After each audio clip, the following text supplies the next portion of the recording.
Tidak ada yang terkecuali Bapak Ibu pemuda, remaja dan anak. Dan kita hendak akan disapa lagi lewat satu kebenaran firman Tuhan, kitab Injil Lukas pasalnya yang ke-12, ayatnya yang pertama hingga ayatnya yang ke-12, dengan judul perikop bacaan, pengajaran khusus bagi murid-murid. Nah, saudara-saudara yang dikasihi dan diberkati oleh Tuhan, banyaknya pengajaran-pengajaran yang masuk di kalangan hidup orang percaya, maka tentu akan mengingatkan kita agar supaya orang semakin bijak untuk menyikapi pengajaran mana yang baik dan tepat untuk orang tiru. Sebab tidak semua pengajaran sifatnya baik. Ada pengajaran yang sifatnya mendidik, mengarahkan, membimbing, mengarahkan seseorang untuk hidup dalam ketaatan, kesetiaan di dalam Kristus. Tetapi juga ada pengajaran-pengajaran yang sifatnya tidak mendidik. Dan karena itu ketika kita menapaki akan perjalanan hidup ini, bijaklah kita untuk melihat dan menentukan pilihan kira-kira sebagai orang percaya, pengajaran mana yang akan kita ambil, pengajaran mana yang akan kita tiru, pengajaran mana yang akan membuat kita untuk mengalami perkembangan hidup, tetapi juga pengajaran mana yang akan meningkatkan spiritualitas iman percaya kita di dalam Tuhan. Nah, kalau orang bicara tentang pengajaran, saudara-saudara, bercermin dari apa kata Tuhan lewat kebenaran firman, Injil Lukas pasalnya yang ke-12 ayat pertama hingga ayatnya yang ke-12 ini, rupanya bagian atau catatan firman ini berisikan tentang pengajaran-pengajaran yang disampaikan oleh Tuhan Yesus kepada murid-muridnya. Jadi rupanya kalau orang baca ayat pertama hingga ayat 12, catatan Injil Lukas pasal 12 ini, pengajaran-pengajaran disampaikan oleh Tuhan Yesus kepada murid-muridnya.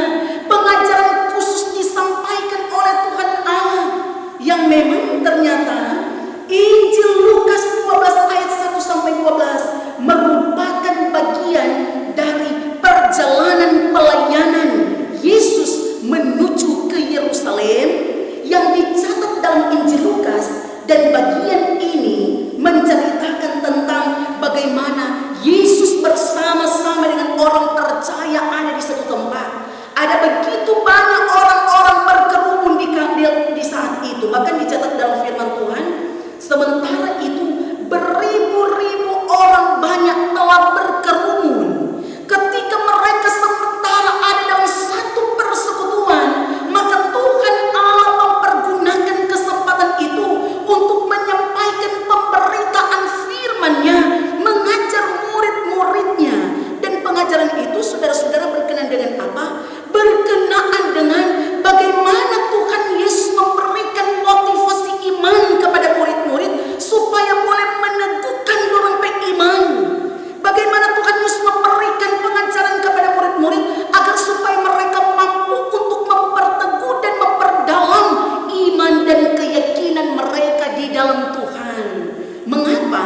Karena kala itu murid-murid sementara mengalami situasi yang tidak mengenakan, ada tekanan dan tantangan, ada penderitaan tetapi juga penganiayaan yang memang berkenaan dengan tugas pekerjaan pelayanan. Ketika mereka melayani, ada tantangan, ada tekanan, ada penderitaan, ada penganiayaan, maka bukan mudah bagi murid-murid untuk melakukan tanggung jawab pelayanan dan pemberitaan firman.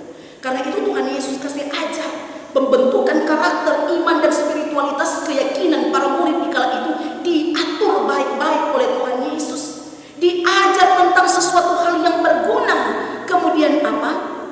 Ketika Tuhan Yesus mengajar, ada sebuah pengajaran yang ia awali dengan sebuah ungkapan kata waspadalah. Ayatnya yang pertama, kalimat yang ada di terakhir ayatnya yang pertama. Waspadalah. Saudara-saudara, kalau orang bicara tentang waspadalah, dalam bahasa Yunani itu disebut prosekheto, dan kata ini dalam bentuk perintah atau imperatif. Dan dari kata kerja prosekho yang berarti memperhatikan dengan sungguh-sungguh. Jadi itu waspada katanya sama dengan memperhatikan sungguh-sungguh. Kemudian berjaga-jaga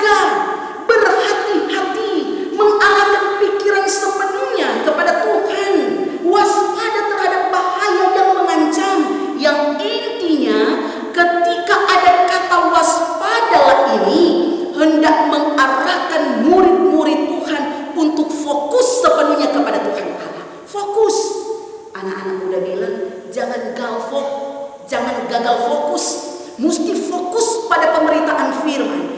Jangan takut, jangan cemas, jangan khawatir, jangan gelisah. Tetap dalam tekanan, Tuhan siap mengangkat kita. Dari setiap keterpurukan, dari setiap penderitaan, Tuhan tidak kasih biar umat manusia.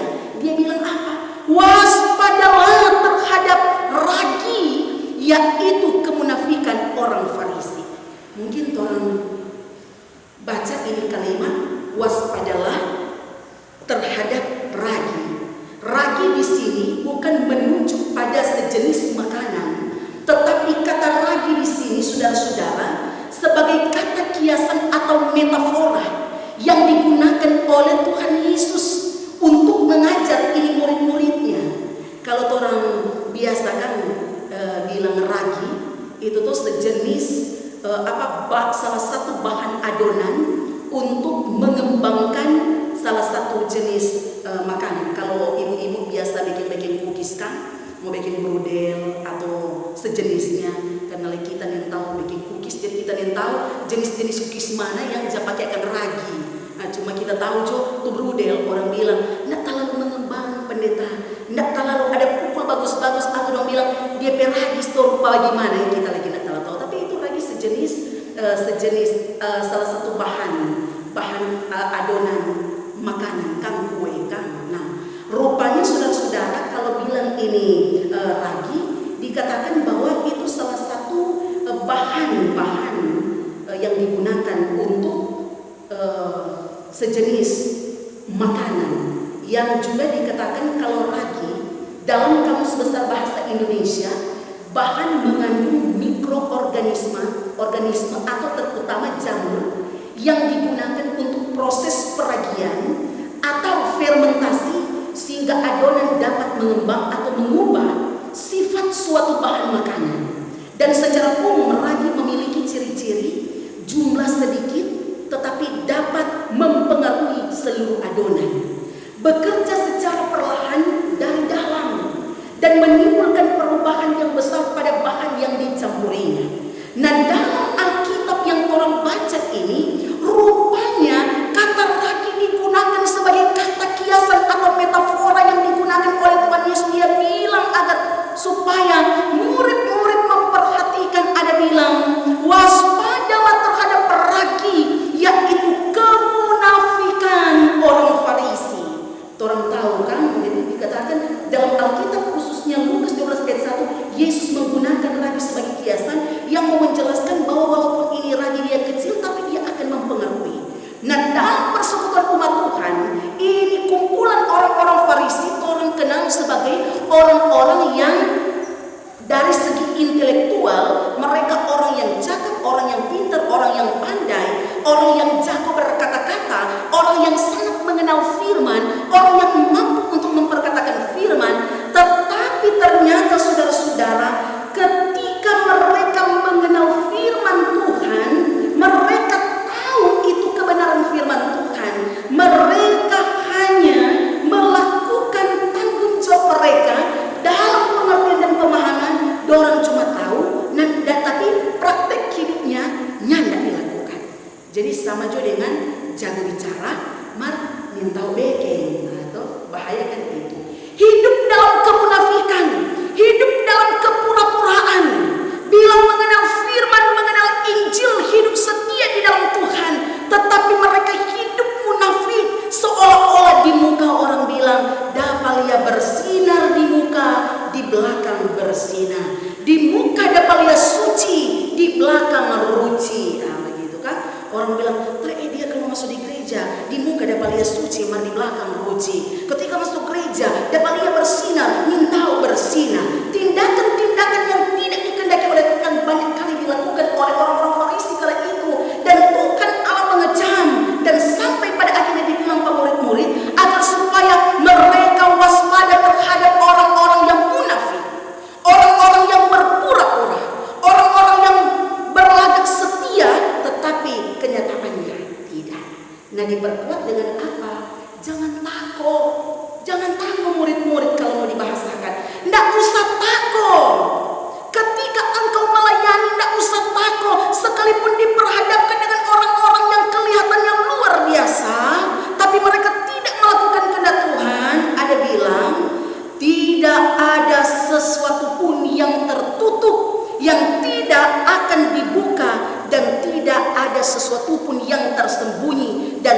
tidak akan diketahui. Itu ayatnya yang kedua. Jadi singkat kata saya mau katakan saudara-saudara begini, bahwa tidak ada satupun yang dilakukan oleh manusia yang lepas dari pandangan Allah. Tidak ada satupun yang dibuat oleh manusia yang tidak diketahui oleh Allah. Sebab apa? Dia memantau setiap pergerakan kita. Dia tahu apa yang orang pikirkan. Dia tahu orang perasaan, orang ada bagian apa, Tuhan tahu. Sebab setiap gerak-gerik tindak tanduk, setiap pergerakan kita semua dalam pemantauan Tuhan. Karena itu saya terinspirasi dengan sebuah syair lagu yang banyak digemari oleh anak-anak sekolah minggu. Anak-anak sekolah minggu dong menyanyi begini. Mata Tuhan melihat apa yang kita perbuat, apa yang baik, apa yang jahat. Oleh sebab itulah jangan berbuat jahat. Ingat, Tuhan melihat. Nah, itu kan, itu anak-anak sekolah minggu bilang. Dan karena itu saya mau katakan bahwa ternyata tidak ada satupun yang dilakukan oleh umat manusia yang lepas dari pandangan Tuhan. Sebisa mungkin orang simpang rapat-rapat, orang kebusukan, satu kali kelak akan tercium juga. Orang bilang sama dengan buah durian, saking dia suka sekali makan, ada orang bertamu dia simpang, biar dia simpang di mana atau di bawah kolong koile, tetap dia bebo akan tercium juga. Dan karena itu firman Tuhan bilang, nyanda ada yang tersembunyi di hadapan Tuhan. Dia bilang ini tulis bilang bahwa tidak usah takut. Tuh, ini orang-orang Farisi biar orang berlagak bagus, hidup dalam keberanian, berantas itu ketidakbenaran, hidup dalam kesetiaan di dalam Tuhan. Tolong orang percaya harus hidup dalam kesetiaan, hidup dalam perubahan. Tuh, karena apa? Ayat 3 bilang, karena itu apa yang kamu katakan dalam gelap akan kedengaran dalam terang. Dan apa yang kamu bisikkan ke telinga di dalam kamar akan diberitakan dari atas atap rumah. Firman ini mau menjelaskan bahwa segala sesuatu yang orang ucapkan, utarakan, ungkapkan, segala sesuatu akan tembus di hadapan Tuhan. Dan karena itu firman bilang, aku berkata kepadamu hai sahabat-sahabatku, janganlah kamu takut terhadap mereka yang dapat membunuh tubuh dan kemudian tidak dapat berbuat apa-apa lagi. Tuhan bilang bahwa muridnya tidak usah takut. Kalau kita boleh membahasakan, ya tidak usah takut pada orang-orang Farisi, ya tidak usah takut pada orang-orang yang di luar kelihatan membawa sebuah kekuatan, ada power. Tidak usah takut, tidak usah takut pasapa-sapa di dunia ini, tidak usah takut pasapa-sapa. Hanya orang takut pada Tuhan. Itu dijelaskan dalam firman Tuhan ayat 5. Aku akan menunjukkan kepada kamu siapakah yang harus kamu takuti. Takutilah dia yang setelah membunuh mempunyai kuasa untuk melemparkan orang ke dalam neraka. Sesungguhnya aku berkata kepadamu, takutilah dia. Takut Tuhan, saudara-saudara. Orang kalau takut Tuhan, dia mau bikin hal yang tidak berkenan di hadapan Tuhan, dia memikir panjang. Tuhan, kita takut ya. Kalau mungkin ada orang bilang kita tak takut tapi orang tua, kita tak takut tapi saudara. Iyo, takut Tuhan. Takut Tuhan. Sebab Amsal 1 ayat 7 bilang, takut akan Tuhan adalah permulaan segala bentuk takut. Takut Tuhan, saudara-saudara. Orang kalau takut Tuhan, dia selalu bangun hubungan intim dengan Tuhan. Orang yang takut Tuhan, dia selalu menyenangkan hati Tuhan. Dan orang yang takut Tuhan, dia selalu mampu untuk mengendalikan dirinya. Mungkin di antara kita yang ada saat ini, ada di antara kita yang masih diselimuti dengan berbagai macam bentuk ketakutan Tuhan. Kita takut apa sudah diri ini. Sulit sekali bagi kita untuk mengendalikan tapi diri. Tuhan takut sekali tapi diri ini. Kenapa susah masih sulit for kita untuk menguasai tapi diri.